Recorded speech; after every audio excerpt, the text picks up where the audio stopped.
दोस्तों, story unboxing पर आपका स्वागत है। आज मैं आपके लिए लाया हूं एक और मजेदार कहानी। तो इंतजार कैसा, चलिए शुरू करते हैं। एक समय की बात है, एक चतुर किसान था जिसकी अक्लमंदी के बहुत चर्चे थे। लेकिन सबसे अच्छी कहानी यह है कि उसने कैसे शैतान को बेवकूफ बना दिया। हुआ यूं कि एक दिन किसान अपने खेत में काम कर रहा था और जैसे ही अंधेरा हुआ, वो घर जाने के लिए तैयार हो रहा था, तभी उसने अपने खेत के बीच में जलते हुए कोयले का ढेर देखा। वो अचरज से भरकर उसकी ओर बढ़ा तो उसने चमकते अंगारों के ऊपर एक छोटा सा काला शैतान बैठा देखा।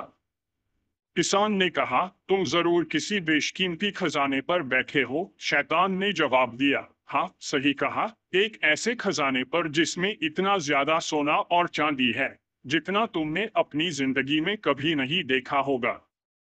किसान ने कहा, अगर खजाना मेरे खेत में है तो मतलब मेरा है। शैतान ने उत्तर दिया, ये तुम्हारा हो सकता है अगर 2 साल तक तुम मुझे अपने खेत की उपज का आधा हिस्सा दोगे।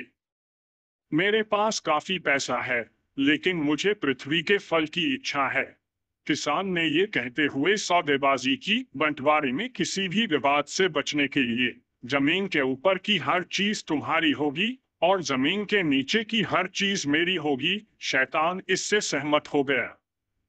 लेकिन चालाक किसान ने शलजम लगाया था।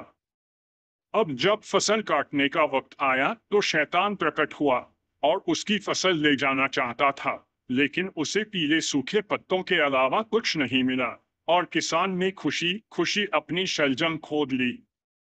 शैतान ने कहा, इस बार तुमने बढ़िया काम किया है, लेकिन ऐसा दोबारा नहीं होगा। अगली बार जो जमीन के ऊपर उगेगा वो तुम्हारा होगा और जो उसके नीचे होगा वो मेरा होगा। किसान ने उत्तर दिया, चलो ठीक है। जब बुआई का वक्त आया तो किसान ने दोबारा शलजम नहीं बल्कि गेहूं बोया। फसल पक गई तो किसान खेत में गया और पूरे डंठल को जमीन से काट दिया। जब शैतान आया तो उसे पराली के अलावा कुछ नहीं मिला और वो गुस्से में एक खाई में गायब हो गया। शैतानों से इसी तरह निपटना पड़ता है, ये कहकर किसान खजाना ले गया। कहानी पसंद आई हो तो लाइक और शेयर कर दो। ऐसी ही बहुत सी कहानियों के लिए हमारे चैनल को सब्सक्राइब कर दो।